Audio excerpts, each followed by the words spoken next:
Hello, everybody. Welcome back to the Anime Squad podcast, episode 21. My name is Robbie. And this is Omar. And this is David. And we're on week 8 of our summer season of Anime 2020. And of course, we're going to plug in our iTunes and Spotify. If you guys want to check out our audio versions of our podcast, links are going to be in the description below. Yep. And starting up, we're going to be talking about our first anime, of course, Peter Grill and the Philosopher's Time. Yeah, surprisingly, this one had a lot of plot. Yeah, actually. Actual plot, yes, thank God. And like this one was basically about, the girls all coming together to make a pact with Peter's gift of God, and who gets turns with it. Yeah. And Peter's trying to chime in here and there. It's like, hey, can I have opinion here? Can I have opinion here? Can anyone listen to me? And no one's listening. And they signed that thing. And Peter has a hard week for him. Very much so. No pun intended. No, they were supposed to be giving him like a break, or like basically a day off where he could just kind of do his own thing. Yeah. And so he uses that time to invite Louvelia on a date. A date with a nice restaurant. Louvelia wears like really nice clothes and everything. They order food. Everything's going swell. Yep. Except for the fact that each one of the girls come in. Oh, senpai. Yep. I noticed that you're here. Oh. Yeah, they straight up cock block him. Yeah, straight up. In a way, and they all want to have a quick session with him. Yeah, in the go. bathroom. Yeah. Each and every single one, and then Louvelia is just wondering what's going on. And she had a great time. Thankfully, nothing suspicious happened with her in the presence. Yeah, she was just like delirious what was happening. But poor Peter, man. You look at him and he's just a shell of a man. Interestingly enough, though, even though every single girl was taking advantage of the situation at hand and breaking their promise of giving Peter a day off, Piglet was actually not part of that. Yeah, I kind of noticed that. Yeah. That's so surprising. I was like, you would think she would be the one like taking the advantage. Yeah. She respected the code. she respected the actual contract. I think that might come into play, but we'll see. Yeah, and that was it. No, that was pretty much it. We got a little bit of like backstory between Louvelia and Peter, I guess, on how, not really how they met, but I guess how Louvelia fell for him. Yeah. So that was kind of interesting to see. We got kind of getting to see like their chemistry together. So yeah, it's very cool to see. Hopefully see that more next episode. Yeah, we'll definitely see. And very, very surprising we got actual plot. Yeah, very surprising. Good episode. Yeah. And our next episode of anime we're going to be talking about is Deca-Dence, episode 8. Deca-Dence. So I'm so glad that David finally saw my through my eyes the fact that Kaburagi is indeed the protagonist, because this is yet another Kaburagi centric episode, which I feel like this is going to be the norm, not just a trend, the norm. But that's a good thing, though, because a lot of what was going on is very interesting. Kaburagi and friends, which I guess, yeah, they're basically the crew. Yeah, they are. You get Jill, the tech girl, yeah. Donatello, the big brawn, the The muscle, bro. I was gonna say the muscle, but also like the leader, I guess. The leader of his the leader pack. of the group with the poop factory. Sark, the comedy relief, I guess, and then I'll put the name on the snake on the screen, but Randall, I guess. Yeah, the He snake. looks Randall. very similar to Randall from Monsters Inc. Which, by the way, this isn't gonna be the only time we're gonna reference Monsters Inc. because our crew actually logs in. They have their own avatar. Kaburagi's still using his makeshift one, because everybody found out, or I guess Kaburagi found out that the avatar. Oh yeah, because if he goes up there to attack the nest like with his regular form, they would get zapped. Yeah, because they all have an ID. Yeah, so they can't even get close to the premise. So what Kaburagi comes up with, he's like, hey, let me go get my old avatar because I know it's still there. And they're like, how'd you know it's still there? I'm like, oh, I know the captain. He has a kind of weird collection of dead avatars and stuff. Yeah. So that's where the whole they gotta infiltrate to like the Deca-Dence main quarters and try to find his retired Avatar. Yeah, and it's really funny too because like in that Avatar kind of like where all the avatars were stored, it looks very very similar to the doors to where the door storage is for Monsters Inc. Dude, they have the whole conveyor belts and everything with all the cubes. Like, we could not stop making references of Monster Inc. It's like, oh, dude, this is the one part where Sully gets in the door. Yeah. Oh my gosh, I just realized Donatello also kind of has this physique too. Yeah, he does. He's a big guy. I like his design, his avatar. It's pretty cool. It's pretty dope. And, I think they were both the guy, the purple dude, and them are trying to get to that door, right? Donatello, the box guy, and then the captain, right? Yeah. Because he was suspicious of his collection, because someone, I guess a little bird told them about it. Yep. And they were like, ah, shit, I gotta show him my weird collection. Specifically the Kaburagi's dead avatar. So. Yeah, but thankfully the captain was able to pull some strings and was able to bring out like a pleasure gun. Yeah, that was weird. That was super weird. That was so random as hell. Hey, but it worked. I like how the purple dude was just like, just do your own thing on your own time. I'm not gonna question that. Carry on. If it doesn't interfere with your work, you're good with my book. Everything done in moderation. The only thing that caught us off guard was with the what is it, that guy that we don't know his name about. Oh, the snake. Yeah. Randall. He does something like off screen. Yeah. Right? Like he gets like. Well, he snaps. He snaps. He snaps Sark's neck because he was making too much noise, bro. He was making too much noise, so the only thing to do is just silence him in the game, which thankfully doesn't kill him in the real world, obviously. But yeah. But then he says something after, and I forgot what was it. He has a planned scheme or something. Yeah, he has a scheme. But you can tell throughout the episode, like he's like, I'm trying to. Like, so there's definitely a lot fishy about him. I'm getting huge Richard vibes. Yeah. Hey man, Randall also was doing schemes behind the Very Monster Inc, bro. Yeah, because he was planning to take over the thing, right? Yeah, the poop. No, he was trying to he was trying to maintain the status quo because he was the only one from the group that was against the fact that Kaburagi was getting he won that whole poop match thing and just getting the favors, I guess. Yeah. Yeah. He didn't like him. And then like what else happens? Like I think Kaburagi meets up with Natsume. Yeah, they meet up with Natsume and Kurenai, so finally he gets in his actual avatar for once. He gets his legit avatar, so they were able to recognize him. His obviously. OG avatar. Not recognize. Oh yeah, because they punched him. Yeah, they straight up punched him. They decked him. Yeah, that was kind of funny and adorable. It's funny when perv. Yeah. Hentai. God. Pretty much. And they just Natsume is, I think, down to go attack the nest, right? Is that what they planned it? Or she doesn't know about that yet? No. She doesn't know anything about what was going on, because the problem is that Natsume only knows like half of what's going on, because she's only locked to what's going on inside of Deca-Dence, not the outside. Oh, okay. So, but she's down for whatever, right? Yeah. Yeah. That's well, at least the boss. Yeah, the boss. The boss. Kuricho. I can't wait for that reveal. Like once she sees the real Kaburagi. Yeah, I'm honestly hyped too. I can't wait to see the whole everything just revealed to all the humans. Yeah, bro. We're waiting for that. That's what I'm waiting for. Yeah, but I like this episode. I like this episode a lot. Very, very fun to watch. So I enjoyed it too, but in regards to the whole like Randall like betrayal thing, because they already mentioned that there's a snake within the group that's leaking every information and stuff.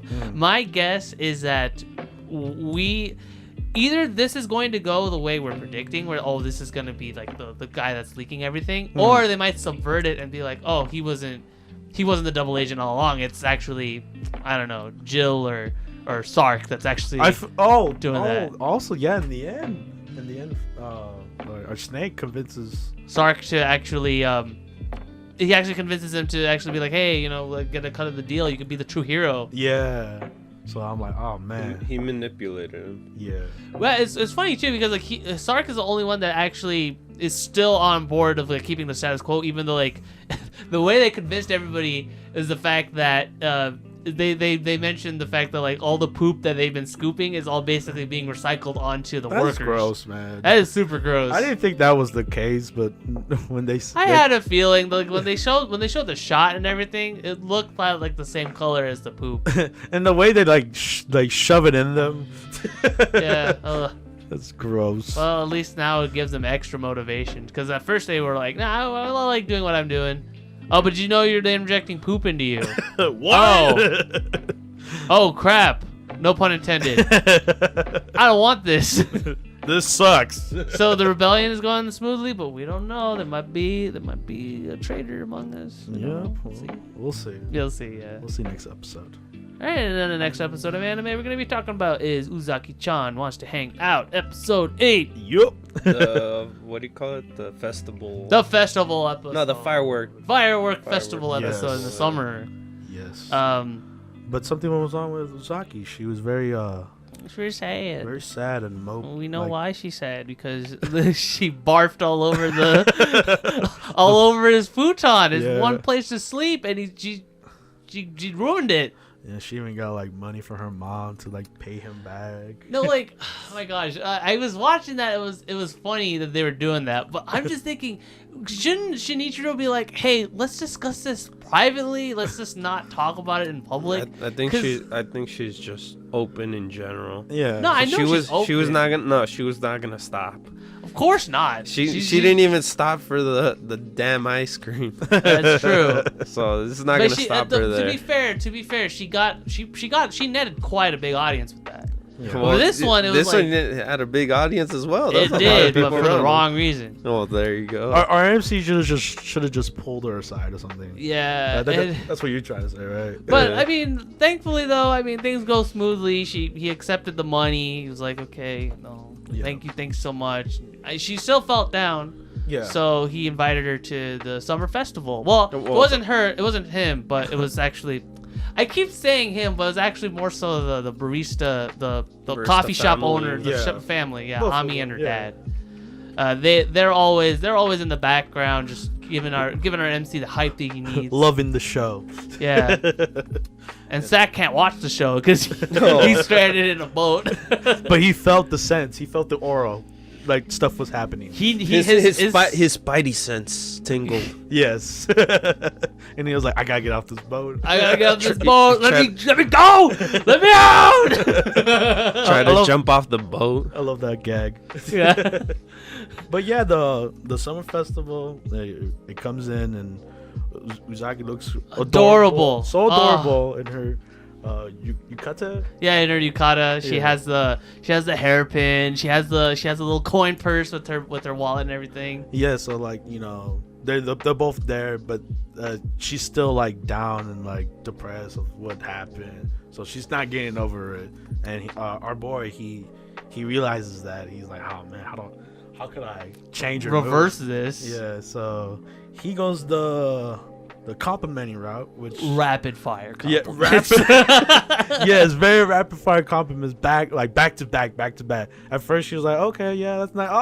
And then we get to see herself come back. It's like, like fully. Like, oh, thank you. Oh, how'd you know? But he kept going and going. And eventually Uzaki couldn't handle it anymore, and at first it was kind of cute because she was just kind of like throwing like these punches and stuff. Yeah, it was like, and then eventually to get his actual attention, she clocked him in the jaw with her money bag filled with like everything. And it's funny because like in the shot, it looked like an X-ray from Mortal Kombat. Like it dunked his brain, like it moved his brain. His brain hit the side of his skull. Yeah, it moved it straight up. He fell, and then he just knocked unconscious. Yeah, that's crazy. And then when he, I was expecting a fatality or something. Yeah, finish him. No, my boy's already finished. He can't move anymore. That's it. Yeah, he was on his knees, getting ready to, get another shot. Yeah. Decked in the other side. And then when he's unconscious, we get the backstory. This is not their first fire. High school? Yeah, they were in high school. And Uzaki was trying to learn how to swim, and obviously RMC, he's like a professional swimmer. Oh my god, you look a bit too professional. Tell him what you thought about him. Oh, dude, he looks extra scary in high school. Dude, I'm like, oh my god, dude, no wonder people didn't want to talk to you. Yeah. Like, cause I guess in college he grew his hair longer, so he looks okay. Yeah. But like he has shorter hair, and it looks like he could punch me in the face any minute now. Yeah. He always has that scowl too, cause like at the very least, like in college now, he doesn't look as scary. He just has the eyes. Mm-hmm. But he always but in high school he had his eyebrows like completely like burrowed, looking like all angry and pissed and stuff. The bully of the school. Yeah, straight up. That he didn't want to be, bro. I'd straight up give him my lunch money if he was me like that in high school. I'll just avoid his area. I was like, oh, bro, he's there. I can't go there. Yeah, so like at first everything was kind of like going, just normally, I guess. Uzaki couldn't like swim properly. She was still kind of like intimidated by him because he's like, oh, he looks super scary. But then she noticed that like when Shinichiro actually swims and stuff, he does it so gracefully. He doesn't make any noise, like breathing noise or anything like that when he's swimming. Michael Phelps.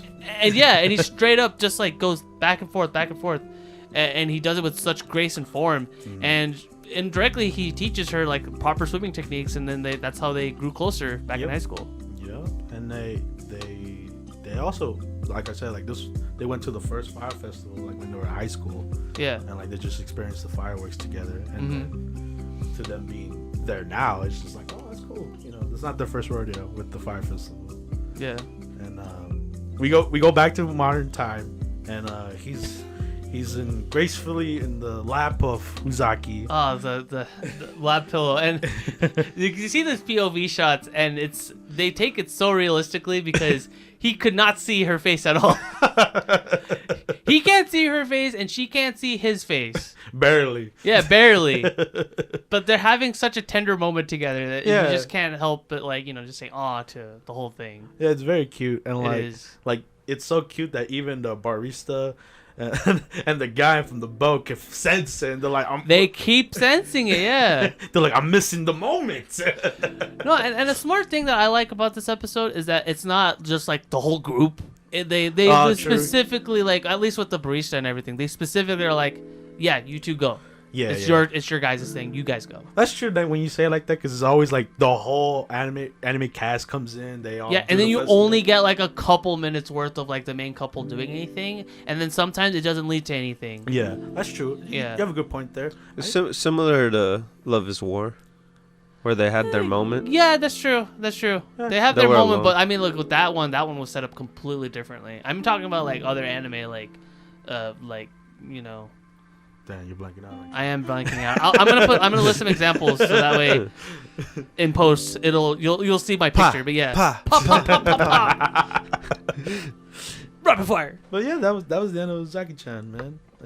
Adorable episode. Very much so. All around. We got that nice backstory. We see what younger Shinichiro and Uzaki looks like. Uzaki with her longer hair. Yeah, that was pretty cute.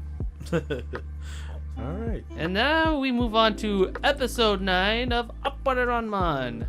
I don't want to call it the filler episode. I feel like this is just more so like the relaxing kind of episode. Yeah, like it's set up like break time. Basically, it was a break time episode. Like you see all the characters interact with each other. It was funny though. It was. There were a couple funny parts. Yeah, I realized that like with most of the characters that are left in the race, because so Richard killed off. so to start things off, Richard made it to the end of the race, but of course, since we know who his actual identity is, but he actually ends up just dropping off the race and like, I don't want to be involved in all this dangerous stuff, which of course we know. Well, I have a feeling, Oh yeah. No, he's still technically in the race. Yeah, we know that. Of course, yeah. He wants to do his bad evil deeds. Yeah. So I want to see how that turns out, like what big plan he has ahead since now he's out of the race. Yeah. See how that goes. Oh yeah, he's gonna be more free. It's like quitting like that one part-time job that you had that was kind of holding you back, and now he doesn't have to worry about that, so he could just go full-time in his hobby. Full-time bad guy. Full-time bad guy. And but yeah, after I think the main guy leading the race, he's like, all right, y'all, this is your rest day, chill, relax. They go to like repairing the cars, and he's like, I want our car to be the best. Like, I want it to beat everyone else and these monkeys. Oh, you mean the what's his face? The corporate guy. Yeah. Yeah. And then, but when all that is said, Appare, he's there, and checking the whip. he's checking the whip, and then he noticed that there's an empty spot in the engine. By the engine, yeah. And we get a flashback of our corporate guy. He's actually very into cars. And I guess an engineer. Yeah. An engineer. Yeah, I mean, he straight up had that passion that he so lost due to him becoming an adult. Yeah. Like, you're like, oh, dude, I could put this part to make the car faster. It's like, I don't care. Does it make me money, though? Yeah, it's like, oh, well, I guess I have to think that way, too. Yeah. And so I like the little backstory we got with him. But the main piece de resistance comes in later. It was funny because Appan was just appearing everywhere. He appeared Yeah, over there, it felt so much like a Looney Tunes cartoon because he was just kind of like walking all over the place. And then you just see him slide in the bottom while no one the looks. thing that scared me the most though was when he landed in the barber shop where Dylan was getting his haircut. I straight up thought before that, and then he just slides out, and then he starts thinking. I was like, wait, why did he start thinking? that's our guy, bro. Yeah. He's the thinker. No, I think he was saying something, and then he started thinking, and then that's when he started walking to he was like thinking of like nowhere. ways to win the race. He Yeah, was yeah. Like, he thinks out throughout the whole episode. The whole time they're arresting. This whole entire episode, he was just outside walking. the box, walking around. But yeah, to the scene with that one scared me too. I was like, barber, don't oh cut my the hair, God. bro.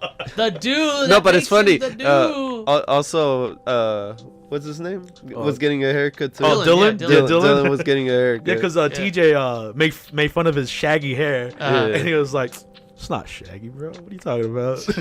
And then he's like, he looks and checks his other mirror, like, you know what? I do need a haircut. Yeah. Oh my God! Throughout this whole episode, it looked like as if like Dylan and TJ were like a tsundere couple or something. Like straight up though, like they're rivals and stuff. Yeah, but like in terms of like how they talk to each other and stuff, it's like, oh, it's not like I care about you, baka. So while we're talking about this, just he keeps walking. Yeah. It's so funny, causing traffic. No, he ends up sitting down. The guy puts on the thing to cut his hair, but then he realizes it and then gets up right away. Yeah. And then Yeah. continues Oh my walking. gosh. Yeah. Because if he stayed sitting down, he would have gotten that haircut all the way, and he would have Yeah. noticed. He tried to hide from the haircut too. The Dylan dude. Yeah. Yeah. He's like, like, oh, hope no one sees me. Yeah. I think my favorite part was of Appara's little like walking spree is like when he got on the donkey, the donkey just like started getting up and. But before the donkey, it was the little, I guess, practice moment with. Oh, the practice sparring between Xianglong and Shanglong and our boy Samurai. Kosame. Yeah. Kosame. Yeah. That was cool. That was a cool scene. The little story. because we got to see, because now we know how Kosame like can fight and stuff. Yeah. We got to see his powers fully awakened. Yeah, he's overcome his darkness. Yeah. Pretty much. And then she asked the question like, "Why aren't you afraid of the sword?"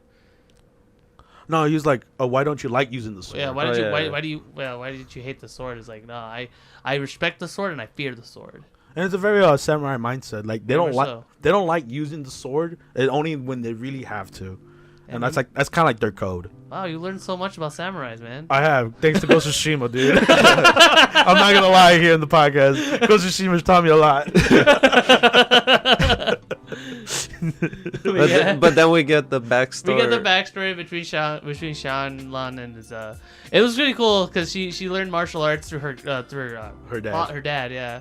They were doing it in the backyard, right? Yeah, basically, The and backyard. like we get like to see the montage of like how she grew up, and then eventually when she wanted to go participate in the race, her dad was like, hey, if you leave, I'm gonna break your arm and you have to stay. But then he gets his ass kicked, and so yeah, that's how she got there. It was funny when he ended up calling her cute. by accident. You get the pairing. You get the ship right there. That was a cute moment. I was like, oh, that's adorable. It is, yeah. He tried to save himself too. Oh my gosh. I don't remember if this happened before or after. Then the donkey part. Oh, you talking about the bar scene? Yeah. Remember with TJ and TJ comes in. TJ and Leon, they like, I forgot who it was, but like they challenge each other to a drinking match, and Leon can't hold his liquor. That's a bit ahead, no? No, was it? It's like honestly, because then the other part happened where he's like, why am I cheap? Yeah, because remember, he says, why am I cheap first? Remember, because his wanted poster is super cheap. Oh, yeah, he was having a tantrum. He was straight up having a tantrum. He saw his wanted poster. He was just like shooting. It was basically a One Piece moment. Because like characters in One Piece, the pirates and stuff, they always complain like, oh, my bounty is super expensive compared to yours. Come on, sheriff. Yeah. I'm worth more, damn it. Yeah, and then they bumped into each other, and then they challenged each other to a drinking match. Or I guess TJ is the one that challenged Leon to it. Yeah, because Leon was. Leon can't hold his liquor. No, Leon was being how do you say it? Nosy. He was nosy on the whole wanted poster thing. Yeah. Mm-hmm. So then that's when the drinking thing came in. Yeah, and then Leon can't hold his liquor, and it was really funny because like TJ was just like and Sophia comes in. And that surprised me, bro. That surprised me so badly. That's a woman. That is. Oh my gosh, Sophia was able to take it like a champ and took the bottle at the end too. Yeah. I was like, damn. Yeah, they were able to like clear up like a good few bottles. And she was still able to hold it just fine. Had that spare bottle, and TJ's like, man, she's a keeper. There's so many, like, when you think of it, like it was a filler, but it's so funny moments with our cast itself, like doing like dumb things together. Would you say what the thing that the Bad Brothers did was dumb? Cause Tristan had wear the mask. Yeah, I mean that was more sweet because they were talking to Hototo and they were just they were bonding. They're bonding, yeah. They were bonding. No more bonding together. Yeah, because finally they're, that the whole avenging his family. Yeah, no, well, that too, and then the whole, we are Gil and blah blah. Yeah, they finally are open now. Oh yeah, so they don't have to about being all tough and all that. Yeah. You don't have to be the bad guy. I still like the fact that Tristan, like Gil, he's now the peaceful giant now. He has a whole bunch of birds. It was funny when he put on the mask and then he walked to the cake. The little dessert. Dessert area. Yeah. Like, give me everything. But everyone just runs away. Yeah. Oh, but going back to the donkey though. Oh. So as Appare is on the donkey, they go in and the donkey itself aims towards a house. The donkey stops and Appa just like crashes through a house, through the door. Yeah. But yeah, Thomas Edison, he was just there for like just a strange cameo, dude. Yeah, I didn't. It was the most strangest thing because they're in the Midwest. Yeah, I think that's where I feel like they're at. They're Midwest. We're guessing like probably like in the Utah area, maybe Arizona. Yeah. We don't know. It's still in the West. Yeah, like there's still like cowboys and cowgirls. More desert area. Yeah. So that's why Camp Green Lake. Yeah. Anyway, after Thomas Jefferson's cameo, the hot springs, and that whole dilemma. Appare and Kosame were very Japanese about it because they straight up strip, and they did not realize that this was a co-ed, a two-sex bath. No, it's pretty much. But open bath. Hot spring. It was open bath. Yeah, but like They forgot they were not in Japan no more. They don't have to be naked. Yeah, they don't have to be in the nude. And it led to them like, oh, go change, go wear something. No, they looked. They're like, oh no. Care. That was a funny thing. Hey man, they're so used to that custom. They're like, no, he yelled. Both of them yelled because he ended up facing the girls, and then the girls looked at him, and then they all stopped for a moment. And then they yell. I was like, oh damn. Then he started running. And then Appa came out, and then he grabbed Appa, and then they went inside. We did this wrong. We too free. And then like a lot of like awesome like water hijinks happened. Yeah. Chase and who else was it? Like Hototo, I think. Hototo. No. It was Chase and Dylan. They were playing. They were doing rock paper scissors. Yeah. They were playing rock paper scissors. They're like John Ken Pong. Yeah. And shoot. They're also pointing. They kept hitting each other, and like eventually it hit Dylan. Yeah, they kept hitting Dylan, and Dylan was like, "All right, I had enough of this stuff. I'm joining in." And it was kind of like a more mild version of the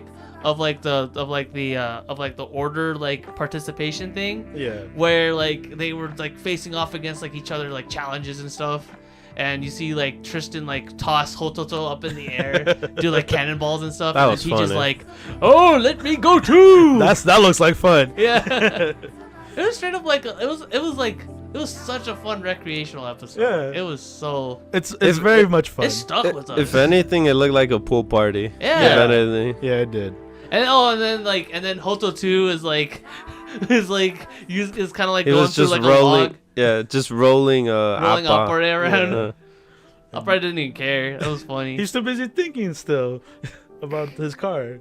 Yeah. How to fix it, and then obviously he comes up with something. And he's like, "Ah, that's it." And Aha! I got it. And that was the end of the That- springs. Yeah. thing.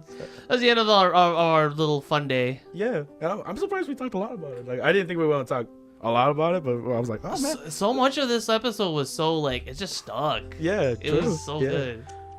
So we'll see what happens next episode. Yeah. To the race. And then the big kicker in the end was the fact the fact that so as soon as the race was about to start, Sophia gets into the train to catch up with Leon, and unfortunately, fortunately Richard, aka the real Gil, climbs into the car too. So we don't know what's gonna happen. Yep. Guessing some more Western antics. Yep. Can't wait though. Sophia's gonna be the hostage. I'm already calling it. Either that or like she's probably gonna keep I picture up. the old school hostage. You Oh, know, like like on the railroad? Yeah. The twirly mustache with the railroad. Yeah. I could picture that. I know, but yeah, that fantastic episode. Yeah. This is funny considering this was a recreational episode. So, All right. next episode of anime we're gonna be talking about is episode 8 of God of High School. Yes, a lot of no woo moments, but it was cool to see. We were introduced to Park and his team, Yeah, and like what's his not Park Mujin, but Park. Insert last name here. Okay. He looks he's basically, I call him like blue hair Ginichimaru from Bleach. And his team were fairly competent. The first member was unfortunately was defeated. Yeah. Second member was this really like built like girl. Yeah. So wait, so those are the ones in the opening, right? Maybe. I think so, right? I have no idea. Yeah. Editor, go check and find out. I doubt it though. They don't. I don't remember seeing those two characters. I did. But Park, he's in it. Yeah. He's in the opening. Yeah, because I remember her fighting. The fighting moves. Oh. She was doing it. Oh, okay. I hope you're right. Oh, I hope so too. Oh, but continue. Counting on you. But yeah, they show off her, and she knocks out her dude, and then we get to see Park and his moves, and it was very interesting fighting style for him. Like it looked like he was like he was slapping him kind of like his first attack. And it was interesting. I didn't know what the fighting style was called, but it was very interesting to watch itself, like how he was moving, and like how he would grab his opponent off guard with like kicking his leg down and stuff. It looked like a sumo wrestler. Yeah, It kind of does. It did. But like the way how he moves, like it's very like fluent, you know, like it's very like beautiful to watch. It was, yeah. Cause he was moving like a sumo wrestler. Yeah. He just was moving quicker. than that. Straight up, yeah. Yeah. So it was cool to see him fight, and then It was funny with the slaps though. You hear the pa pa. They were satisfying. Like the sound effects. I mean, I don't think we have ever talked about it, but the sound effects. Yeah. They packed that punch. Solid, bro. Uh huh.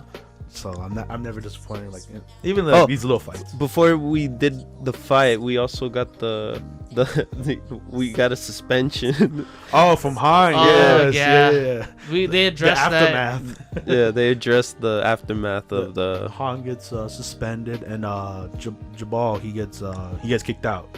He gets DQ'd. Pretty much. Cause what he did was not great. Cause he straight up killed. Yeah.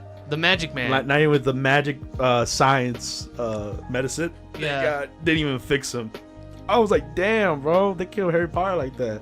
Yeah, they even have like the acupuncture master there too, like actually trying to like get his pressure points and stuff to keep him alive, and nothing. That's crazy, bro. Didn't work. This is Jabal guy. He's dangerous as hell. Oh, Sephiroth.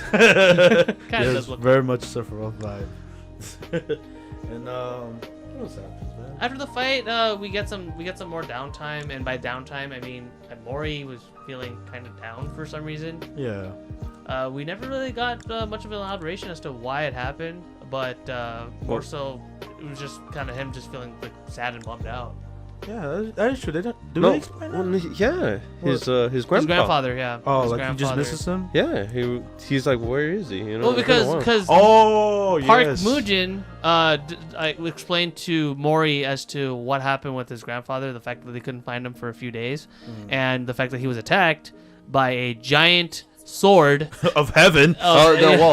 Did they say they know it was a sword? It was just an aftermath. I mean, we know that it's a sword, but I'm just saying that. We, the audience, know. Yeah. It's a giant sword of heaven. And they found like blood samples, and the blood samples belonged to him. And Mori, well, at first was just saying, "Oh, it's just my grandfather. I'm sure he's fine." But as time went on after that, he was more concerned, and at the end just made him more bummed out. Yeah, so mostly he was just quiet or thinking. Yeah. Not very Mori.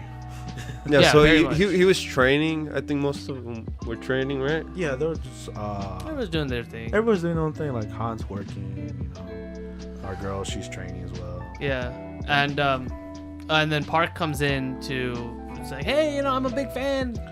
I love your work." Well, at first it didn't start off like that. Because he asked the question, why are you wearing the jacket and stuff? The tiger. Yeah, because it was like his grandpa also has that tiger logo. So and then we got the backstory off of that. Of Park, of how he lost his dad and then his mom left them. Yeah. And I was like, damn, man. Grandfather. And then how? Oh, the grandfather didn't want him. Like he was bad at fighting. He didn't want to train him. Yeah. And then that's when his life changed when literally he saw Mori's grandfather. And he was like, here's some cool manuals. Yeah, they do like secret techniques of his current fighting style. And your dad's really cool. It was his dad's fighting books. Yeah, they're like secret techniques of his current fighting style, which I can't believe I can't remember the name of it. Insert name here. Thank you. And but yeah, and then that's the memory he's fond of, because he's like, oh man, that guy's awesome. Like, he's been so much in my life. And then after that whole backstory, he just punches Mori, right? Like they just start sparring. Yeah. Pretty much they start sparring, and then all of a sudden, he stopped, and then Mori stopped. It was the most weirdest position. Yeah, they had a pose. It kind of looked like they were playing Twister. It did. Yeah. Especially with Mori with his leg up in his head. I'm like, what is okay? Like, I'm a big fan of yours. He had it. Yeah, he had his defenses up. Yeah, so that was cool to see. And then an unexpected guest shows up too when they were talking. Okay. I thought he was gonna hit him. You did hit him. Oh, you mean Park to Jabal? Yeah, but we get a little glimpse as to kind of like what their relationship is like, and I guess Park beat Jabal hand to hand one day. Yeah. No disclosed time as to when this was, but it happened, and Jabal isn't too happy about that, so he used his stand to literally attack Park, pierce straight through his hand, and he's like, "Come on, what you doing?" Like, not right now, bro. Not right now. And then Jabal just kind of like, okay, whatever. withdraws. And I see a couple shots afterward, and he doesn't have any kind of hole or any puncture wound, nothing. That is weird. Like in his hand. Like when we saw it together, we were like, what? It's just not there. Like, did he like this affected the effect of the stand or something? Either that or the animators probably didn't. Forgot. Yeah, we either forgot or we probably didn't notice that we see that. Yeah, but he didn't even flinch or anything, so Nope. you can see how strong Park is. It's a flesh wound. And then after all that, we get shots of our main group, doing their own thing. But they get a weird text. They get messages in which I thought at first that there might be like a random encounter, random battle about to happen. But no, it was not that. It was Maury's birthday. Happy birthday, Maury! Oh, we Yeah. made food. It was adorable to see, like, everyone made food for him. And, like, at first, the girl, Mira. Yeah, her food looked disgusting. But it actually tastes pretty good. And Han is apparently Han made like a buffet. a master chef. Yeah, he made a master whole ton of chef. food and Dude. critiqued Mira's cooking. Oh yeah, once he had her food. He Like Gordon yakiniku. Ramsay that thing. Yeah, he did. He's like, ugh, it's disgusting. The rice could be harder. The blah blah blah blah. And then I started pointing everything out. It was like a list of pure like recipe parts. But while he was doing that, the other two were just eating up the whole food, leaving nothing for Han. And they were playing ball. yeah, Right after. I don't exactly know where that ball came from, but yeah, they're playing ball. And everybody was having a good time. But, with as all good times come, there's also some bad times as well. And by that, I mean we find out that apparently they found the location of Maury's grandpa. Yep. They found a picture, and he's tied up, and he's not looking too good. Yeah. So we'll see. we'll On the next see. episode, what happens to I know, our beloved grandpa? I know. Hopefully, he makes it out. Hopefully, we'll see. We'll see. And now we go to our season 2s of anime. Season 2. And to start things off, we got No Guns Life, episode 8. Yup. Continuation of what happened between Andy Wachowski and Tetsuro and Juzo. Yup. More plots. More plot. A lot of plot. I might as well say this right now, but it turns out Tetsuro actually didn't control Juzo, and Juzo's actually himself. Yup. He just actually used his harmony to control his own subbrain, so he locked himself in himself. Did anyone call that last week? No. No. No. I thought of it, but I didn't want to say it because Yeah. I felt like it was kind of obvious. Yeah. Because Juzo wasn't saying anything, and usually if Tetsuro uses his harmony, Yeah. then it would be his voice coming out. True. Yeah. So, yeah, this was a big deal. Yeah. And even more so, Andy Wachowski's right hand man. When Wachowski sends him out, he's thinking, oh, okay, I'm by myself, I don't have to worry. Yeah. But no, it turns out, of course, Tetsuro, being the fact that he was controlling his own body, was ready to just assassinate him right then and there, basically. Yeah. And then Juzo's, of course, because of the fact that he's not being controlled or anything, he's able to fight at full capacity just fine. Mm-hmm. And then the assassin guy goes up to Juzo. The only thing I didn't get was, I guess I'm pushing a little bit too ahead, but Go ahead. It's gonna be all over the place. the whole like half his mind was on Juzo. No, he didn't implant any of it. Yeah. The only reason why he activated Harmony was because they would have found out if Harmony wasn't activated. Yeah. So he activated it on himself. So that way the goons would have been like, okay, he has it activated. Juzo's we'll just down. lock it in there. Yeah. So like you know how like they locked the harmony wherever he was at. They basically locked it on himself. Yeah. So he can't go anywhere. That was weird. His one unique feature gone. Yeah. Can't use it. Yeah. And but back to the Juzo fight. The assistant guy comes in with his golden gun. Oh yeah, he was fighting the the big burly dude from a few episodes ago that he just completely messed up, and burly dude at first thought, oh, you're being controlled by Tetsuro, now I get to fight you. This is my opportunity. This is my opportunity to take it. And then he was just getting rocked hard as soon as he found out what the truth was. Pretty much he got beat. Yeah. A replay. Yeah. Absolutely. Like, but then the golden gun man shows up, the assistant, pow pow pow. Hey. Shoots him with the electrical thing. That was crazy. I know. He was reloading his gun with one hand too. It was like. It was a revolver. Yeah. I like this golden gun. It was dope. And then like it made Juzo like flinch a lot, like bend his bag and stuff. Yeah. It was the same weapon that was similar. That Edmund used, I think. Yeah, you're right. It was basically the same thing. That's why he was more prepared for this one. Yeah, so he was accustomed to getting hit with that kind of. Yeah, because that's the. I feel like these kind of bullets are kind of like the kryptonite of the gunslave units. Yeah. Because most like poisons and toxins and stuff from like the first season, none of that worked on Juzo. Yeah. That's true, because then Juzo can't use his his ultimate form if he's in that state. And with Tetsuro, on Tetsuro's side, it's just more so more backstory, more plot in relation to what Birurin is trying to do, what Tetsuro stance on the whole thing was. He was kind of getting inside of his head, metaphorically, Yeah. Very much so. And we find out that he remembers Spitsbergen was created by Wachowski. Yeah, by himself. Yeah, well, I mean, I thought that was kind of obvious at first. Yeah, you put two and two. Yeah. and the Birurin was founded by 4 people. Yeah. And all 4 of them at first were they were able to take Wachowski. They were business partners and stuff. Everything was pretty cool. But somewhere down the line, they uploaded their minds onto basically like a supercomputer. Yeah. And basically became a hive mind, and that's how they controlled the tower. The tower, yeah. Yeah. It's a great idea, A tower that David has no love for whatsoever. He hates that tower because the design standpoint. The design looks ugly. But you know what it reminded me? The brains from Psychopaths.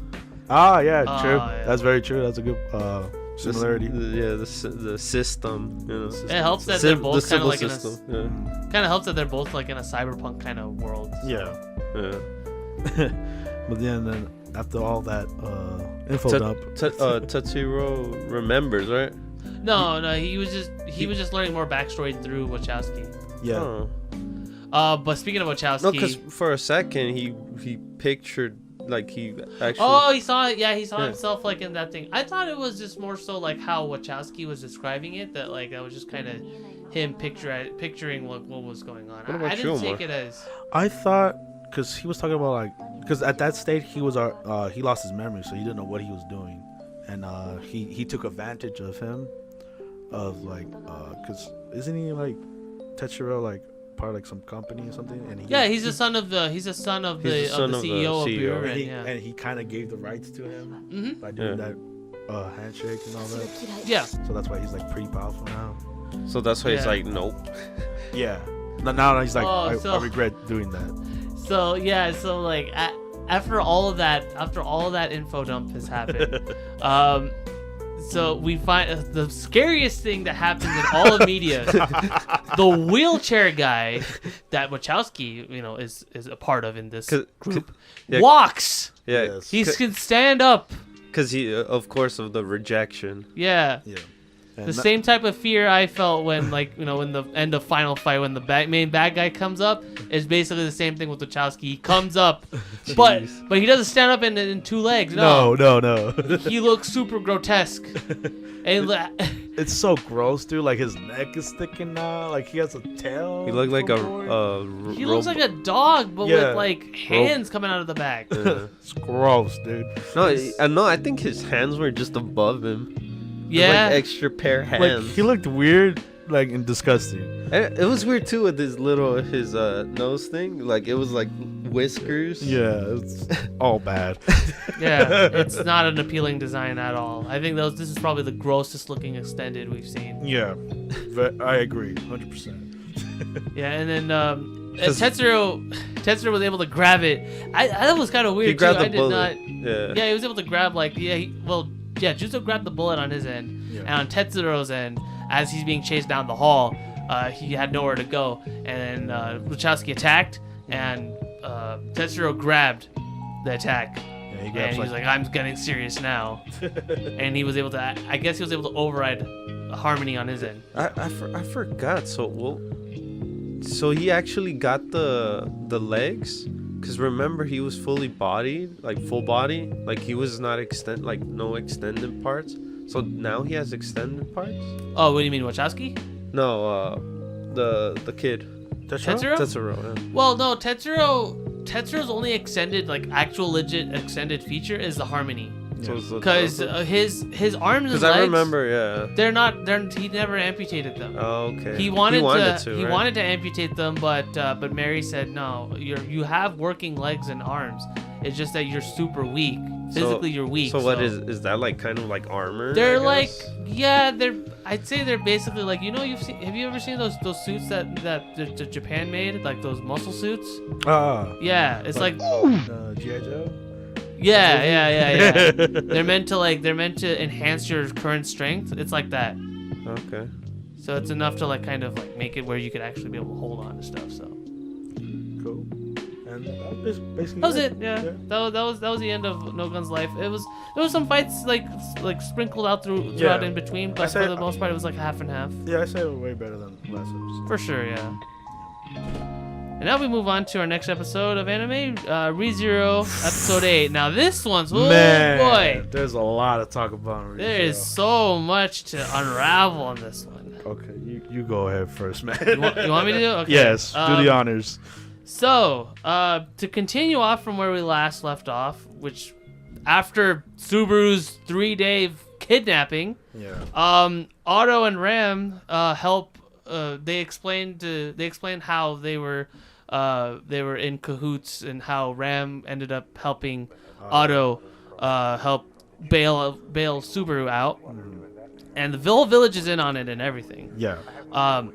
And they were able to get him out, and everything is dandy, and they plan to go back to the mansion. But before then, Subaru has to talk with Rosewall, explains to Rosewall that he saw Beatrice with the gospel. Yeah. Turns out Beatrice is actually not a member of the cult or worshiping the gospel in any capacity, because the cover looks the same, the content's very different. Yes. And it's actually a book of knowledge. Yes, which is wisdom. A book of wisdom, yeah. Very book of knowledge, unique. wisdom, truth. Yeah, no one knows how it actually looks, and it doesn't even have a cover, so it looks very similar to the gospel. Yeah. So she just, I guess, Beatrice always obeys, because they can see to the future. Yeah. This book, so she always obeys to the book. It's law to her. And so I was like, oh, thank God. I didn't want Beatrice to be a bad guy. Yeah. That solved our thing, right? Yeah, it did. Yeah, it What did. we said. Yeah, thank God. Episode. I'm glad it resolved real quickly. And Rosewall himself is Super wanted to confirm that, hey, you're not a bad guy, right? No, I'm not a bad guy. I'm good. Yeah. Like, come on, man. You can trust me. We're partners. Yeah. Sure. But he does give him advice, Roswell. He's like, yeah, whenever you see Beatrice again, just say these following words. And at first Super was like, oh, I don't get it. And he's like, oh, all right, say these words then. I was like, answer this, yeah, something like that. I am that person or something like that. And I was like, all right, I'll remember that. But they Subaru leaves the little cabin area, and they try to go back to the mansion. But they try to rendezvous.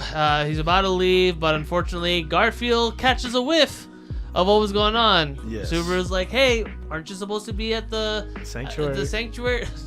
the trial, overseeing Amelia is like, nope, I have room to take out whatever the hell is going on here, because I'm protecting the sanctuary. Yo, awesome, cool. Can you literally just not, because he's about to leave. You don't have to worry. Yeah, and this is like the most pissed Garfield ever looked. Like legit, yeah. He was so pissed he punches a tree clean out. Yeah. Like not even a sweat, and like Otto and Ram, they're already on like guard mode. Well, no. What was kind of funny though was because at first it was like kind of like, oh, don't worry about Subaru at all. Everything's cool. As soon as Garfield says this one phrase, you're right. Phrase that was kind of like out of context, just kind of sounded like really like what's that mean? Oh, you're right. Otto and Ram immediately just went in full on defense mode. It's like, if surrender or you will die. Yeah. And that was just pretty much the go. I thought at first it was Subaru saying stuff that made him go like that, Well, I guess because Garfield's already like tired of all his BS. Yeah. So he's like, at this point, I'm gonna say the phrase, and everybody should know what the hell I'm saying. Yeah. Except for Subaru. Yeah. And us. Subaru's like, what? Yeah, exactly. Yeah, and that pretty much like sends that pretty much makes like, again, Otto takes Subaru, runs off, and unfortunately, given the circumstances, he does like a couple whistles and stuff, which was kind of weird. I thought they were like literally like fireflies coming around. No, yeah, it was very cool to see, like, because I thought he was gonna like summon like an animal or something. But like it ended up seeing like a light road. I thought they were gonna have a carriage like nearby, and they were gonna ride the carriage. Yeah, but I guess it was just like the townspeople. Yeah, townspeople and stuff helping against Garfield so they could get Subaru out of there. Yeah, that is the Underground Railroad, but 3-0. Yeah. Yeah, true. Yeah, good point. Yeah, but we got to see Garfield's true colors. Oh man, Tony the Tiger. So I have a feeling Ram died. I'm pretty It's pretty heavily implied. Or knocked out badly. I don't know. Heavily implied. It's because what Garfield does next is very, very irredeemable. Because at first Subaru's like, okay, all right, fine, I give up. You can go ahead and take me. Yeah. That's fine. I'll take the surrender route. But as soon as he puts out his paw, Otto pushes him away, and he sliced in half. Bisected. Yeah. Completely sliced in half. Slices our boy in half.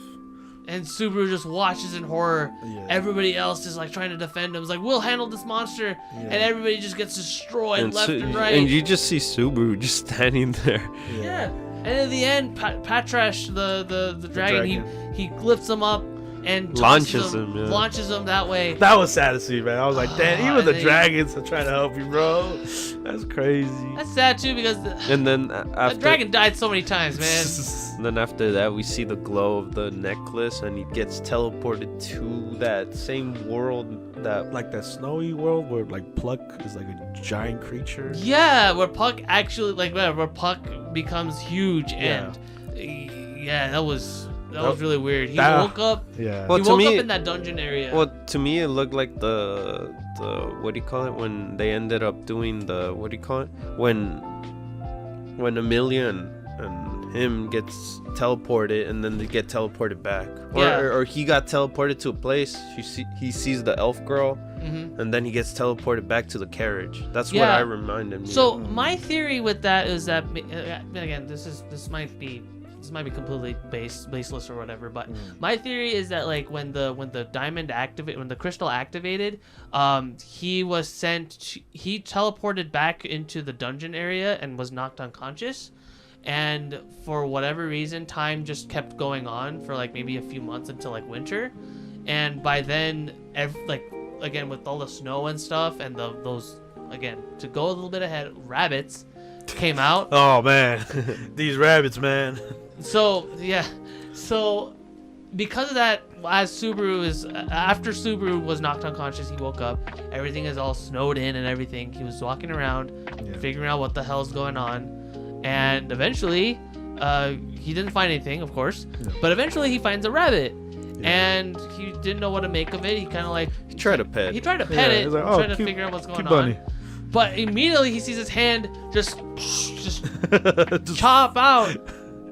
Oh man, the horror in that scene. He sees the rabbit eating his finger, and he backs up. But then he trips, and it turns out his leg was chopped off, and then a couple other rabbits are eating that, and then a huge swarm of rabbits has come in and eat him alive. Yeah, I was like, damn. I'm probably gonna say this right now.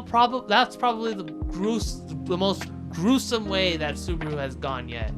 is literally being eaten alive. Yeah. It doesn't matter if it's rabbits. I mean, it's funny in its own right. Yeah. But it kind of gave me Monty Python vibes for seeing it. But still, just being alive by anything, even those rats. You could take it as a creepy way too. Like like I told you, like the blood scene with the rabbits. Like those are scary. It was so like graphic too, because you were seeing like the rabbits eat his other hand, everything, his tongue, his eyeball. Like, oh my gosh. Nothing was left of Subaru. And his scream, oh my god. Kudos to the voice actor. One of them went inside him. Yeah. Oh! Yeah. That was gross. Oh god. Those bunnies had no chill. No, they were hungry. And then, of course, he ended up waking up again. And he woke up again, and oh gosh. But obviously, like, when that happens, your sanity is like, I don't want to be here. I was legit thinking he was going to throw up, because that's something I would have done. Yeah. So then he started banging his head on the floor constantly. Yeah. Until he appeared in the other... Until he was invited to yet another tea party by Echidna. And the Echidna even said, hey, I usually don't invite people to my tea parties twice. But you know what? For you, seeing you that way, that was kind of messed up. I'm going to invite you again. And the little detail that I didn't notice until literally right now is that every time he's outside of the inside of his mind, he always forgets about who Echidna is and everything. So he made that one request. It's like, hey, so our meeting here, I want you to not erase my memory every time I get out of here. I want to keep remembering you because everything that's going on, it's kind of not cool. It's funny how she blushes too. Oh, I know. That's really cute and adorable. I can see why Echidna is like is being like the top ReZero waifu of this. Dude, she's like, in my opinion, she's like, she's funny. She has like dark humor that I like. Oh, for sure, yeah. And like those parts, like, okay, so you can say thank you to me. Come on, I'm waiting for it. Yeah. Like the whole time and stuff. But the thing that was kind of cool though was that she challenged Subaru to say, all right, tell me exactly what's been going on with you. Yeah. And he says it. He finally says it. He says it. He finally says it to another person. It doesn't matter if this is, the Witch of Greed or whatever. Yeah. He was finally able to say it. Yeah. The fact that he can return by death, and when he dies, he goes back in time. Yep. That phrase right there, he was not able to say that to anybody. Yeah. Or else he'll end up dying. Yeah. He'll end up dying. And like to the relief, the realization of him able to say it, he kept repeating it over and over again. He could finally say it. It was like a huge weight off of his and shoulders. like you said before, like kudos to the voice actor. Like my God, I felt that. He sold that. Oh my gosh, I felt that so badly. That got to me. It did, man. Like it was like you felt the weight of the words coming out of him. Like damn, like he's finally saying. And then like even with that, like you get like the flashbacks of all the times he's died, like including the rabbit. Including the rabbit one, they had to show that one. But oh man. And like just the realization, like he was all alone. Yeah, and it was more of an addition of what we saw last episode when he said that Otto was like his only friend. Yeah, that was oh my god, that was such a huge. And then like I guess like the big twist of like this ending is like Echidna knew all that.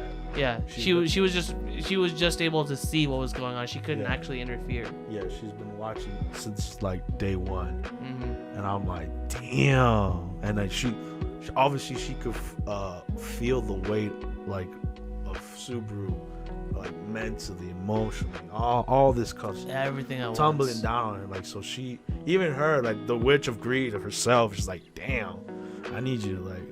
You could like talk to me, like you could let that shit out. Yeah, I feel like Echidna is like the resident therapist now for Subaru. Thank God, dude. Yeah, a lot of emotional baggage. Yeah, man. Like throughout this whole season, I'm like, damn, Subaru. He hasn't won a single like major battle at all. None. No. This whole thing was just a trial and after trial after trial, and no light at the end of the tunnel. Yeah, man. So, very, very good episode. Very heavy episode, and oh my gosh, yeah, I agree.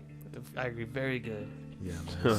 Baby steps. Baby steps. Baby steps. Yeah, compared to like the first episode to now, man, what a Huge improvement. different opinion we have about the show. Oh yeah. This is the ReZero I remember. Now we go to our final episode of season 2's and just anime week in general. Yep. Fire Force. We get more of the fight between the Demon Infernal Tempe. Yeah. Tempa? Tempe. I thought it was Tempe, but Yeah. that's what I thought the pronunciation was. But in one side we see Arthur, Pan, and Victor in the inside of the temple. We were still pretty much how it ended last. Pretty much episode. what I love. Pretty much what I said in regards Yeah, to you why called- it was you pie. called it, bro. Yeah, circle, and because of the round table. Yep. But they subverted that because apparently Arthur didn't know what a round table was. Or what the hell pie was. Or pie, yeah. So I don't know how he was coming up with this shit. But hey, we still don't know. Jeez. We still cannot confirm nor deny that. So Yeah, true. that was pretty cool. But yeah, the fight with the Demon Infernal Tempe in general was pretty cool. Like Ugh. there was a lot of stuff going on. Pretty cool, dude. You understand? It was pretty hype. Yeah, It was pretty. yeah, it was all around. Yeah, it was. Oh my god, dude. Like, Because Shinra, right? Yeah, Yeah. Shinra. Shinra was telling him, hey, tell what's his name? Ogun? Ogun. Yeah. Yeah. He told, hey, dude, I need you to take care of him for a bit so I could talk to. yeah, because He was charging up his special beam cannon basically by trying to set up that Adela Grace Yeah, 'cause with the last with the week- black lady in the black. last week Lady in Black reach out to him to Shinra. He's like, oh, okay, I gotta talk to him. Because I guess to recap with season 1, Shinra was only able to kind of reach these Adela bursts, these Adela links with the Evangelist. Yeah. Because he was the one that had that deep connection with the world and the cataclysm and all that stuff. But because of the fact that the Evangelist has no influence over the Chinese peninsula, the person that Shinra is able to communicate here is with the Lady in the Black Yep. that first created the forest and everything. Yep. So he's trying to get into a good Contact. communication contact with her, in order to defeat the Demon Infernal, because Infernals, as we've mentioned before, especially Demon Infernals, need plenty of firepower to put Yep. down. Plenty. Yeah, because they can't, like where they're at right now, they can't take him down. Yeah, they unless don't, they have a do captain. not have enough. Yeah, they do not have enough literal firepower Yeah. to take him down. Yes. So he's trying to contact her, and while he's trying to do that, we got our boy over here. Boy, man. Oh, good. Dude, Oh my this was goodness. if anything, this was his episode, man. 'Cause, This was like he was already useful, like with him chucking the swords, but his like skateboard too. yeah.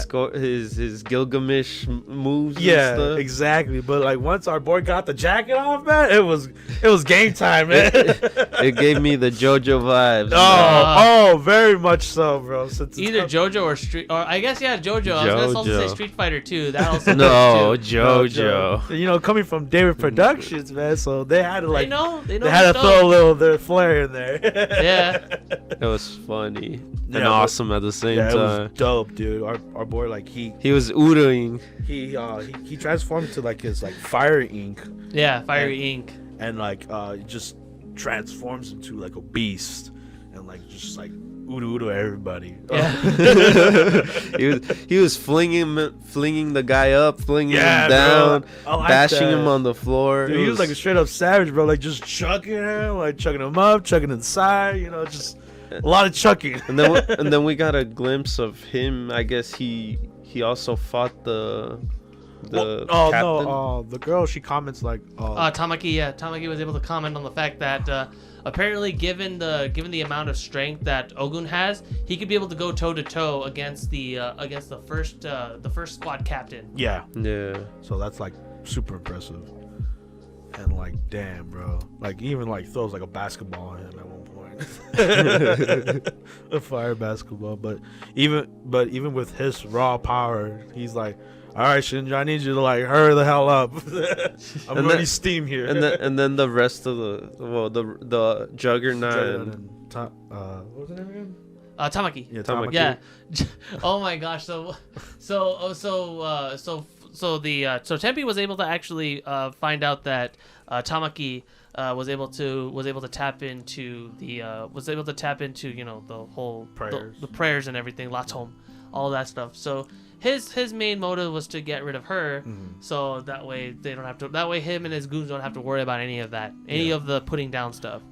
But Juggernaut, being the gentleman that he is, goes in, saves her, and is impaled straight to the body. Yup. And we're like, oh damn, they just killed Juggernaut.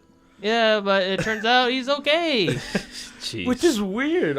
I still can't comprehend what Juggernaut's abilities are other than him shooting rockets. Yeah. So like to us to see that, I'm like, oh, okay.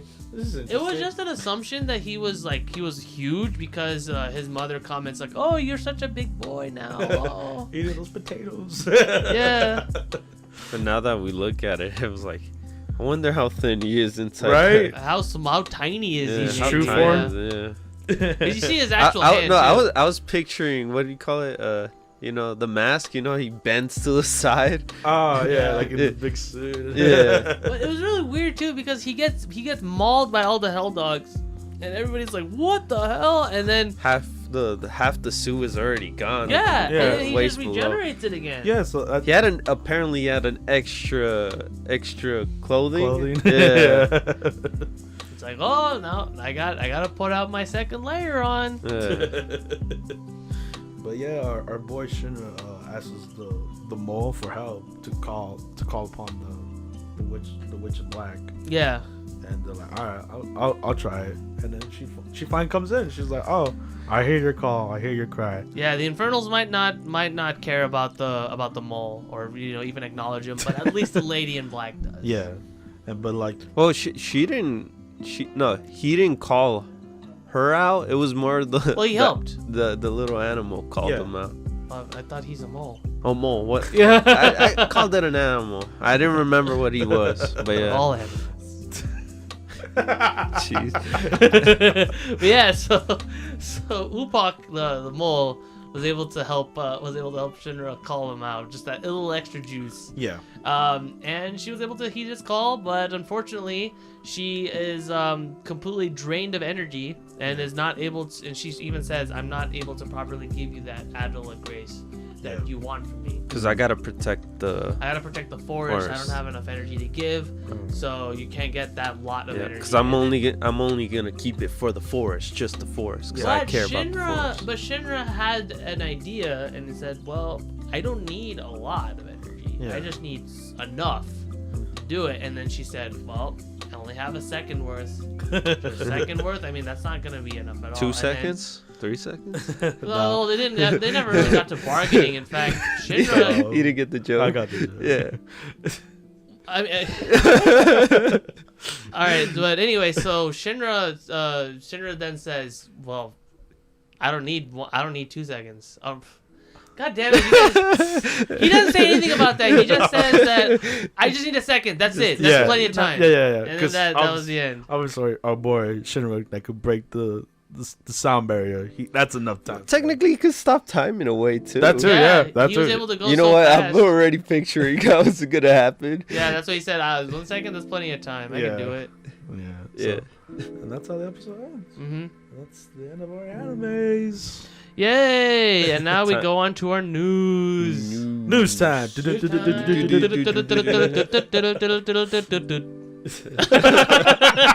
I love it. Dragon's Dogma, the animation. Yes, it got announced. Yes. Netflix original. So Netflix I want to give you guys original. my history of Dragon's No, Dogma. no, give all of us. Yes, and I'm going to say this for all of us. We love Capcom. Yes, we do. We love Capcom. We love their Yes. games. Street Fighter, Great. Mega Man, Yeah. Mega- I mean, especially yes. X series, Darkstalkers? Darkstalkers, Yes. Dragon's Dogma. No history. No history, yeah. But hey, we love Capcom games, and the series based off of the trailer that we saw with its CG animation and stuff Yep. looks pretty cool. I found it entertaining Yeah. for what it is. The trailer looked cool, but me personally, for me to get so excited for a CGI trailer, CGI animation, there's so much I can get excited for. like you know how like we had with Jibiate and their monsters. Oh. So I hope with Dragon Dogma they at least put more work with their monsters. I can imagine for you, Omar. I think the only way like an anime studio CG level would like actually appeal to you is if it was like the Disney. Lupin the Third or the Dragon Quest. Oh man, movie. that Lupin movie! I'm waiting for that, dude. That looks clean. amazing. That looks clean. But yeah, Dragon's Dogma. It looks cool.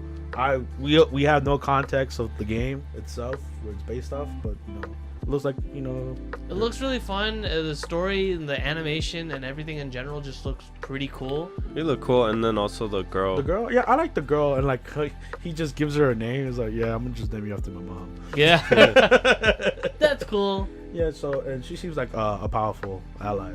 Mhm. So I can't wait to see what this holds. And it's gonna premiere on September 17th. So That's very soon. Yeah, it's very soon. So hey, we'll be able to check it out with you guys and give you guys our impression of what it's like. Hopefully the CG holds. Hopefully, yeah. It's coming in 2 weeks, so we'll see as of this recording. Alright, cool. And now we go to our game news. Game news. Yes. Game news.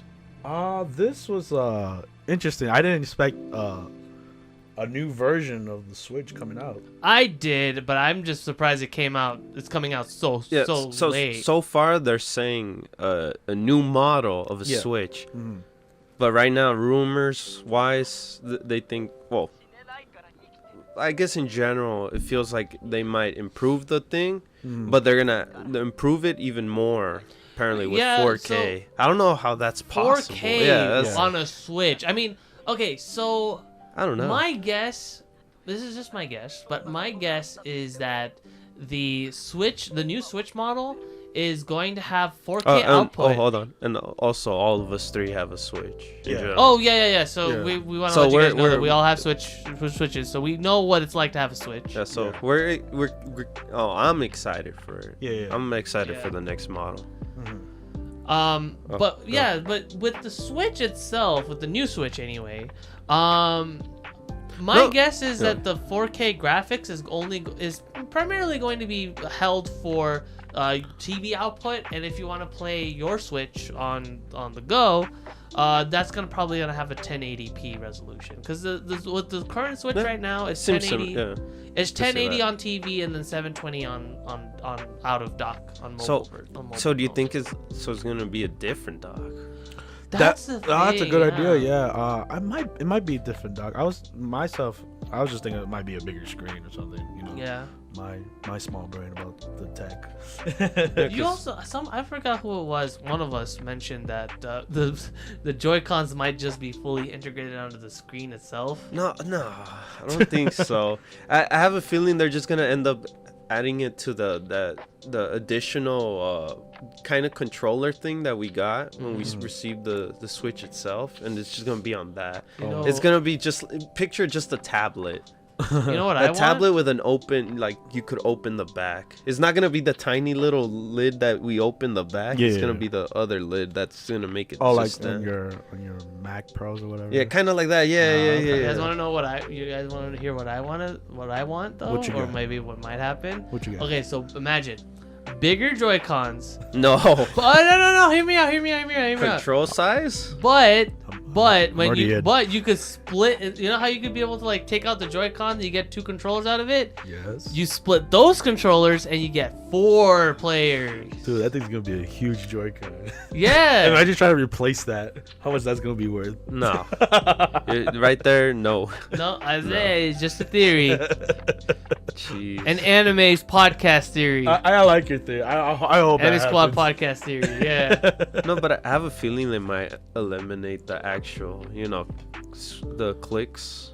The Joy-Cons? Yeah, the They're Joy-Con so click. satisfying. I know, but depending on what size we're getting the Switch itself, I don't know. I don't think But I do like your theory about it. Like it might be a different dock itself. Yeah. I like my theory about it too. I'm just kidding. With the big Joy-Cons? Yeah. Jeez. Combine the 2 theories, bro. No. I want don't want it a nowhere near console me. that with more combinations is a plus for me.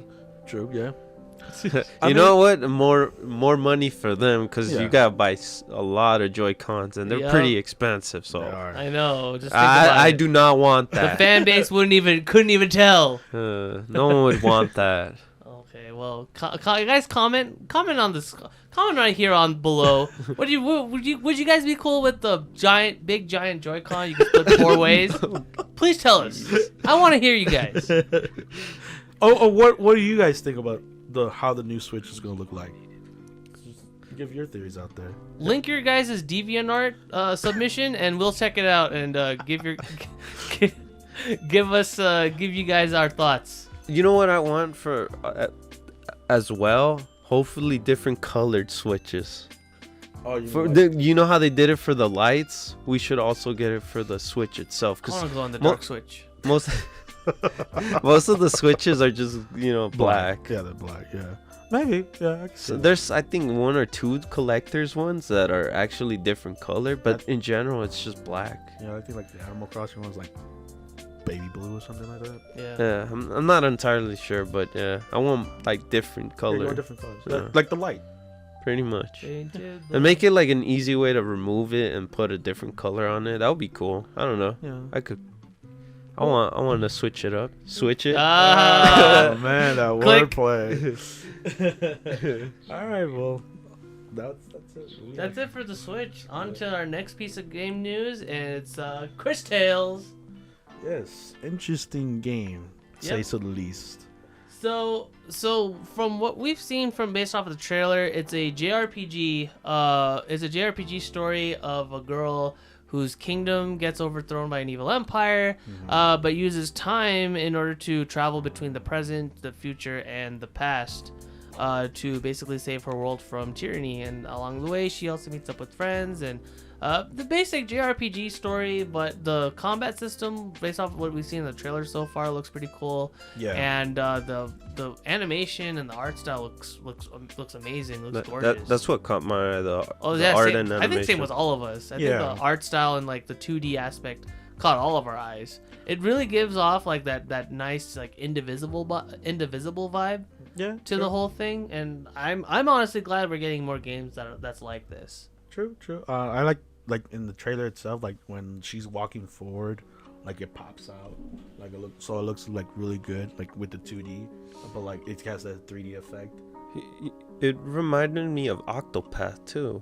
Well, at least how the Yeah, with game- the 3D kind of effect to Yeah, it, but yeah. it's like all mostly 2D. Yeah. Yeah, you're right. That's what it you're gave me. right, Now that yeah. I'm thinking about it, yeah. True. Yeah, true. But just like in their art style. And there are, Mhm. of Yeah. course, because that one is more pixelated, Mhm, of course. yeah. I'm honestly excited for the time traveling. I'm a huge Chrono Trigger fan, and I love the time traveling like mechanic and like the freedom to be able to take on any like time period in the game.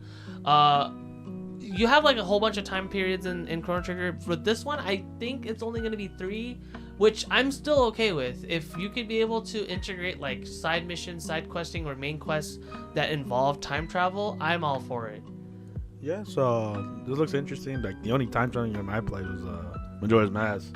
And that was all. Oh, that one was fantastic. Yeah, that And was then, good. of course, the thing that we played, me and Omar, I think Rabbi as well, Indivisible, Mhm. where it's turn-based combat. Yeah. Yeah. So we played that type of game. So. We don't know if this one's gonna have any Similar. platforming elements. Cause No. platforming- It's gonna have the turn-based thing, but it's not gonna have the. yeah, well, the combat, yeah, but I mean, like in combat. terms of like the overworld exploration. No, and it's stuff. pretty much a JRPG. Yeah, it seems like the it's just usual. gonna be mostly like a JRPG.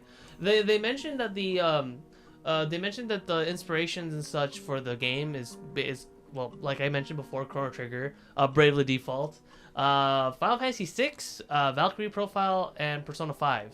The only game I'm in this list that I'm not familiar with is Valkyrie Profile, but all the other ones I've played and I know, like kind of like the direction of all those games. Yeah. So seeing this game being a combination of all of those is really interesting.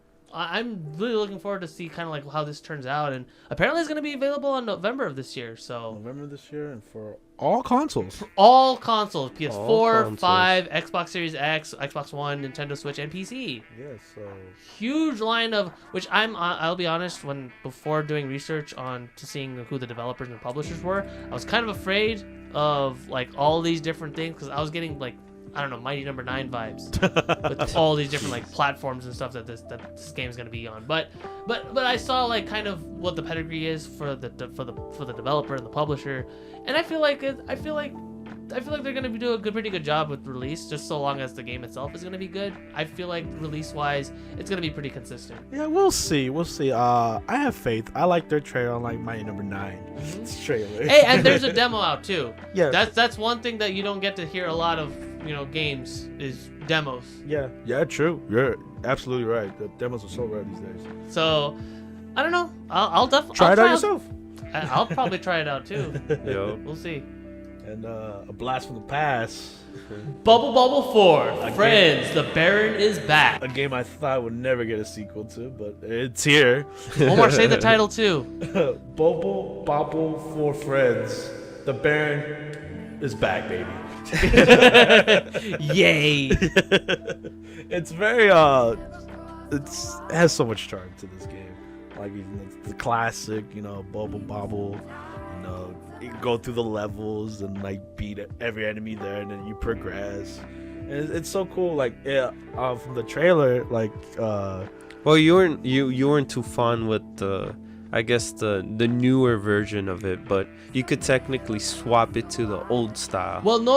It's not No? the old style. It's straight up the original game. yeah, Oh, original yeah, they game? have the It's the original original game. 1996 Oh. arcade game. So you're getting 2 games. Yeah. 2 games. Yeah. Whoa. It's like Sonic Generations, where you could play the first Sonic game. And this is couch co-op and online co-op. You know what this game reminds me of? And I'm saying this in a good way. It reminds me of a lot of like the modern Kirby games. How like they have like that 4-player action, and it's like it's really polished, and it has that retro kind of like childlike charm to it. Yeah. But it captures that essence of the original, and it's fun for all ages pretty much. Yeah. Like it's a very very fun, quick to learn game. Play with and this is genuinely one of those types of games that you could play with the whole family. It looks so cool. I'm amazed that we're getting it though. Yeah, that's what surprised me because this game is like super fun. Like, Yeah, I don't think I don't remember exactly when was the last like numbered Bobble game we've gotten. I think that was like way back in the PlayStation 2 era when they had that baby cover. It was called Puzzle Bobble. Oh, I like that one.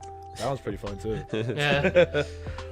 When you guys showed me this thing, I thought we would get another puzzle one. I was like, oh yeah, here we go. Yeah.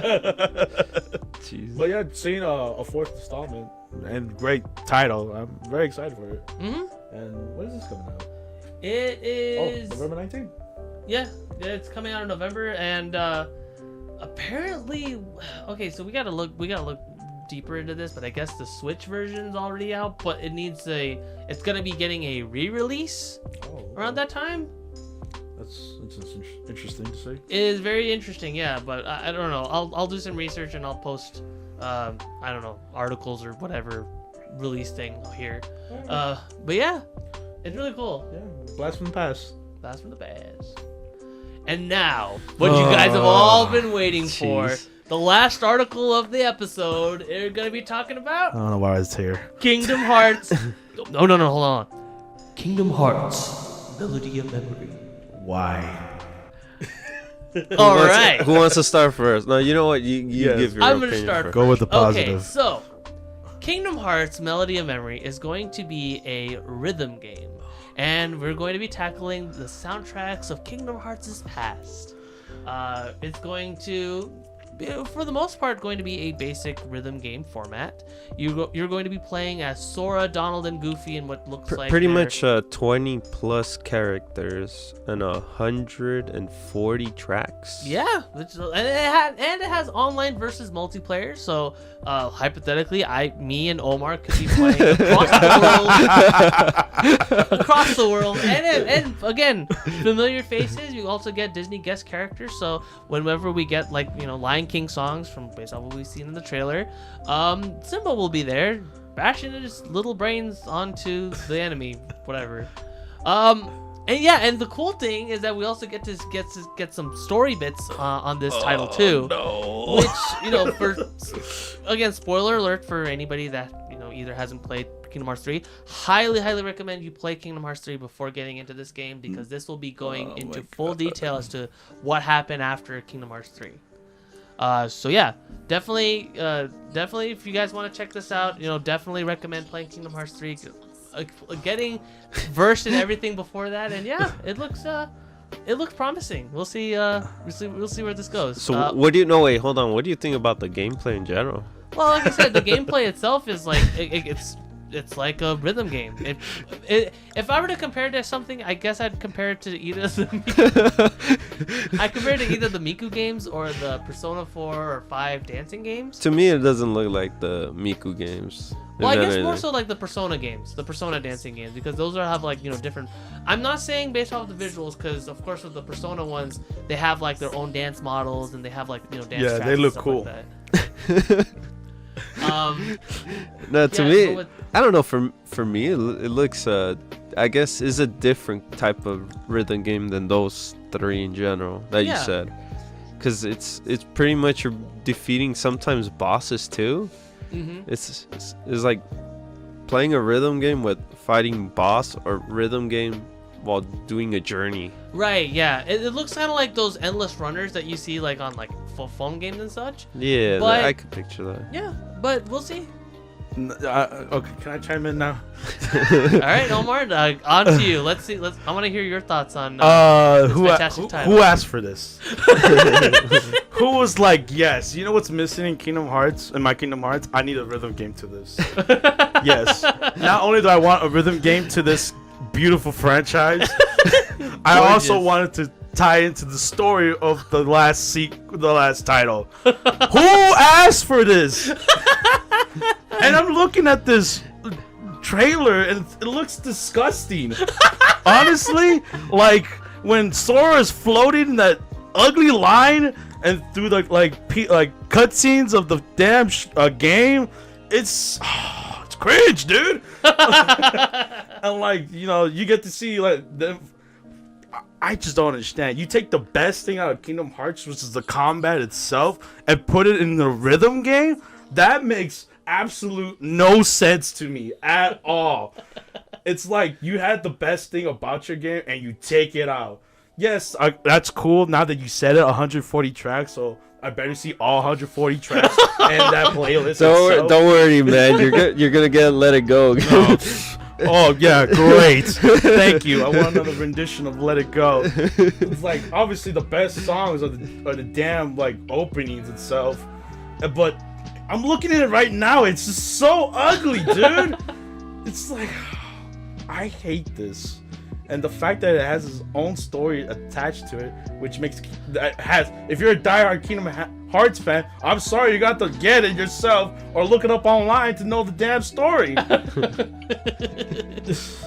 That's all I gotta say. That's my piece, because I'm gonna get a lot of hate for this. Nah, it's okay. I mean, like, also like with the retail price, we don't know too much about it. It's gonna be $60. It's $60. People are gonna eat it up. There's gonna be a collector's edition with like, the soundtrack that no one's gonna play in their damn car. It's like, it's so dumb, man. Like I'm more angry about this, man. It's like if you want to just hear the music, just play it on your Spotify, dude. Or like download it yourself. Do you really need a rhythm game? There's better rhythm games than this. This looks terrible. I'm sorry. So why are you doing it, Ravi? What's your take on this? To get it in general? I'm not getting it. Oh, you're not. Oh. Okay. I mean. Yes, thank you, Robbie. No, I mean, did he change your mind? I never changed my mind. Actually, I was just being enthusiastic for people who were really super duper into Kingdom Hearts. I played 3. I enjoyed my time with it as much as I could. But based off of what we're seeing on offer here, it's pretty basic. I'm gonna be honest. Yeah. Okay, so I've already said this before on previous podcasts and stuff. I'm a huge Persona fan and everything. Yeah. I like my SMTs. I love my Personas, but the one spin-offs that could never ever reach me in terms of popularity and everything, I've been the rhythm games. I never finished 4. I never got 3 or 5, the dancing games, and that's mainly because of the fact that it just never appealed to me and everything. And then this is even less so. But I mean, for what it is, that's the one thing that Kingdom Hearts never really delved into, I guess, is the fact that it's gonna be a rhythm game, kind of like the Theatro rhythm games, which those are actually really fun. I actually like Theatro rhythm a lot. Yeah, well, it's just. But this one's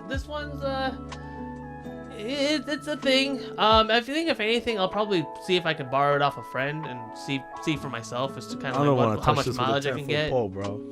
This looks disgusting. Honestly, if they were gonna do a spin-off, they should have done something else.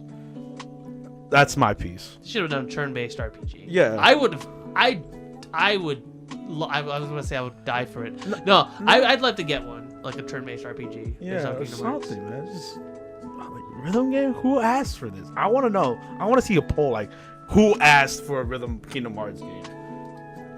And that's it. That's the podcast. Yeah. Yeah. So be sure to like the video, comment the video, and subscribe if you guys like our content. Yes. Of course, take it away, Omar. And yes, share this video if you think we're cool enough to amuse your friends and all that. Yeah. Yep. And of course, my name is Robbie. And this is Omar. And this is David. And we'll see you guys next week. Bye-bye. Bye.